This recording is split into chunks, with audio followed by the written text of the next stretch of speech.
Crypto में अगला bull run कब आएगा, बिटकॉइन कब पंप करेगा? कौन से बिटकॉइन पंप करता है तो दूसरे कॉइन्स एंड टोकन्स भी लाइन पे आ जाते हैं। सो ये सवाल हर क्रिप्टो इन्वेस्टर्स के माइंड में होते हैं, बिकॉज उनका पैसा क्रिप्टो में लगा होता है एंड दे वांट की प्राइस बढ़ता रहे ताकि उनको इससे फायदा भी हो। बट क्या कभी आपने ये सोचा है कि किसी भी टोकन या किसी भी कॉइन का प्राइस कैसे बढ़ता है? क्या इसके पीछे कोई लॉजिक होता है या फिर ऐसे ही बढ़ जाता है बिना किसी वजह के? कोई ऑपरेटर पीछे बैठा हुआ होता है वो बढ़ाता है? सो आज इस वीडियो में यही जान रहे हैं काशिफ भाई से। सो काशिफ भाई, आप ये बताएं इस वीडियो में, मतलब आपसे यही जानना चाहूंगा मैं कि बिटकॉइन का जो प्राइस है वो कैसे बढ़ता है, इसके पीछे क्या वजह होती है, क्या लॉजिक होता है, ये थोड़ा समझाएं। बिटकॉइन एक सॉफ्टवेयर है तो एक सॉफ्टवेयर का प्राइस यार कैसे बढ़ता है, थोड़ा व्यूअर्स को ये बताएं। इसमें क्या है कि एक चीज आपको समझ में आ गई कि ये जो लेजर है, पब्लिक लेजर, उसकी एक यूटिलिटी है। ठीक है। और उस पब्लिक लेजर का इस्तेमाल हो रहा है। ठीक है। और आने वाले टाइम में और इस्तेमाल होगा।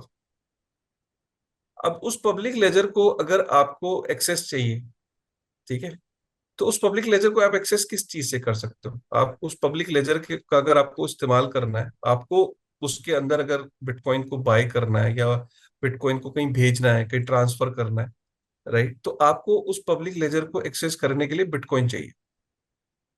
ठीक है।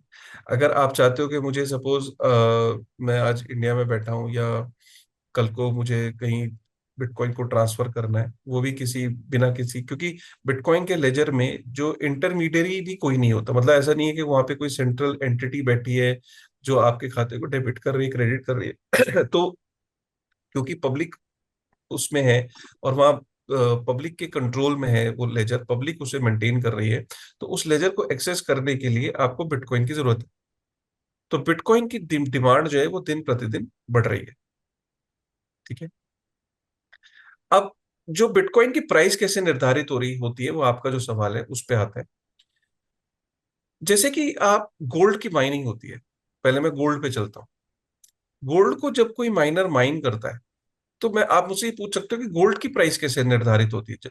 मतलब एक सिंपल आंसर तो ये कि मैं आपको बोल दूं कि एक्सचेंज पे निर्धारित होती है। एक तरफ बायर है, एक तरफ सेलर है, और बायर सेलर जो है वो एक्सचेंज पे किसी एक दाम पे बेचना चाहते हैं। पर और एक कोई जो बायर किसी दाम पे खरीदना चाहता है और सेलर किसी दाम पे बेचना चाहता है, और जहां पे भी वो नेगोशिएट होता है एक्सचेंज पे प्राइस, वो उस पे वो ट्रेड हो जाता है।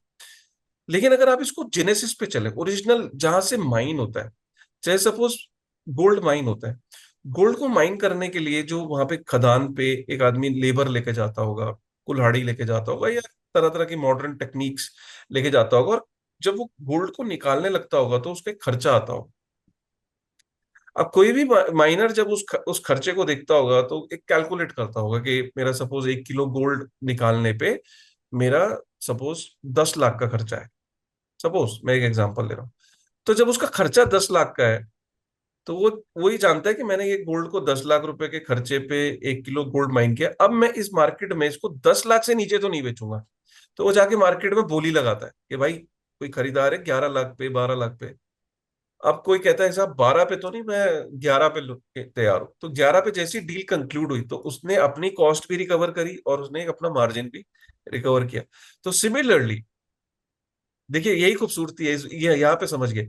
बिटकॉइन को माइन करने के लिए मैंने कहा कि सबके लिए ओपन है, कोई भी माइन कर सकता है, बशर्ते माइन करने के लिए उसे क्या करना है, उसे जो हैश पावर की जरूरत है। हैश पावर की जरूरत क्यों है?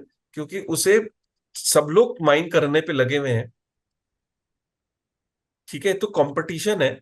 तो कंपटीशन क्या है, तो क्या हुआ, बिटकॉइन के नेटवर्क ने एक पजल रखी हुई है। जब कंपटीशन बहुत ज्यादा होता है तो पजल और ज्यादा डिफिकल्ट हो जाती है सॉल्व करने के लिए। तो उस पजल को सॉल्व करने के लिए हैश पावर की जरूरत होती है। हैश पावर मतलब प्रोसेसिंग पावर, कंप्यूटर पावर की जरूरत होती है। उस पावर को जनरेट करने के लिए आपको हार्डवेयर लगाना होता है, स्पेशल सॉफ्टवेयर हार्डवेयर होते हैं। वो हार्डवेयर से हैश पावर जनरेट होती है, उसमें खर्चा होता है।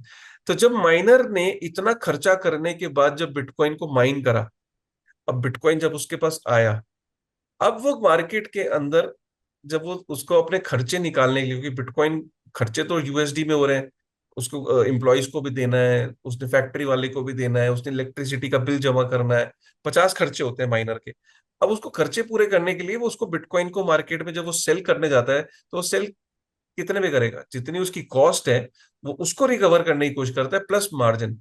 जब वो मार्केट के अंदर कोई खरीदार मिल जाता है तो वहां से प्राइस डिसाइड हो जाती है। तो प्योर डिमांड एंड सप्लाई की गेम, इसमें कोई किसी का हस्तक्षेप नहीं है कि प्राइस कैसे डिसाइड होगी, कोई रेगुलेटर नहीं है इसका।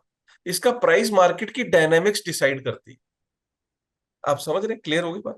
तो ये मार्केट की जो डायनामिक्स क्लियर डिसाइड करती है कि बिटकॉइन का प्राइस क्या होगा, और वो माइनर की जो कॉस्ट है प्लस माइनर की कॉस्ट के ऊपर वो क्या मार्जिन रख के बेचना चाहता है, वहां से चीज निकलती है और फिर वो एक्सचेंज पे आती है। रिटेलर के लिए क्या होता है, रिटेलर जो उसको एक्सचेंज पे कोई बाय कर रहा है कोई सेल कर रहा है, जैसे नॉर्मल किसी भी आप स्टॉक कमोडिटी गोल्ड को आप बाय सेल करते हो एक्सचेंज पे, वैसे ही एक्सचेंजेस के ऊपर कोई भी रिटेलर जाके वो ट्रेड एग्जीक्यूट कर सकता है, वहां से प्राइस निर्धारित।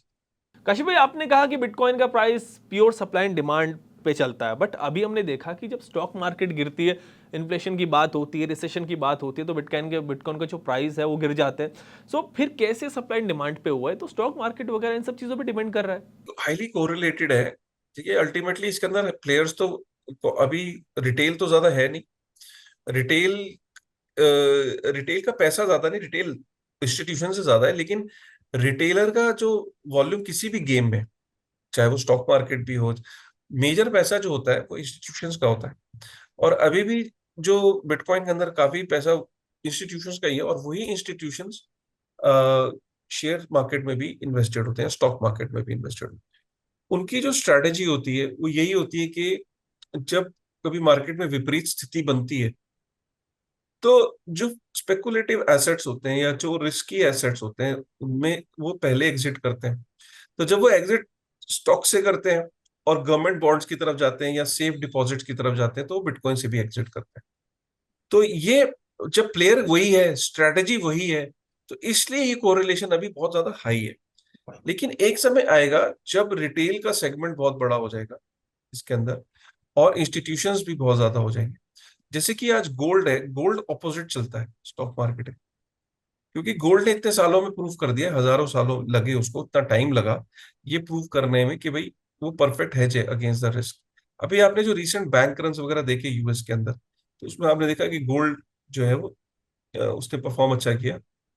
और अभी बैंक रन के बाद बिटकॉइन ने भी अच्छा परफॉर्म किया, क्योंकि लोगों को ये लगने लगा कि यार ये जो बैंक्स हैं, ये ये जो बैंक रन हो रहे हैं और ये जो बैंकिंग क्राइसिस हो रही है, ये जो सेंट्रलाइज इंस्टीट्यूशंस हैं, राइट, इन्होंने किस तरीके से डिपॉजिटर का पैसा लिया, उसको आगे लेंड करा, किसे करा, रिस्की एसेट्स में करा, ये सारी चीजें बिहाइंड द डोर चलती हैं, ये ओपन डोमेन में नहीं होती। ये ओपननेस की वजह से लोगों को अब रियलाइज हो रहा है कि यार क्लोज सिस्टम से बेटर है ओपन सिस्टम, और इसलिए क्लोज सिस्टम से लोग नाराज हो रहे हैं।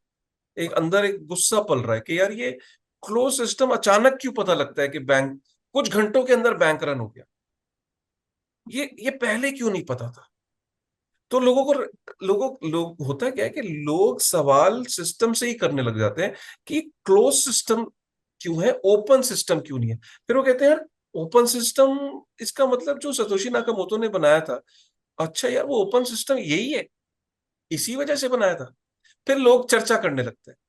तो ये जो चर्चाओं का जो विषय है, ये जो इंट्रोस्पेक्शन है जो हर आदमी ऐसे एपिसोड्स के बाद करता है, तो कहता है अच्छा यार ओके सिस्टम था, तो मैंने ही उस सिस्टम पे ध्यान नहीं दिया।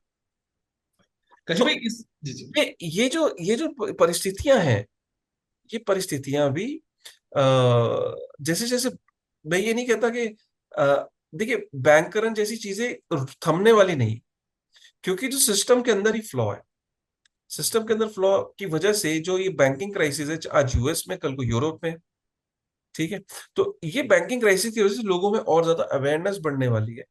इसीलिए आप देखोगे कि जो पहले काफी कोरिलेशन था, धीरे धीरे आने वाले समय में कोरिलेशन खत्म हो, जैसे आज गोल्ड से कोई सवाल नहीं करता है कि गोल्ड ऑपोजिट क्यों चलता है।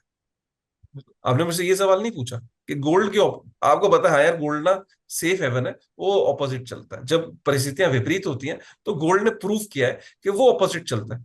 आपने गोल्ड से सवाल पूछना बंद कर दिया है, एक दिन ये सवाल आप बिटकॉइन से भी पूछना बंद कर देंगे।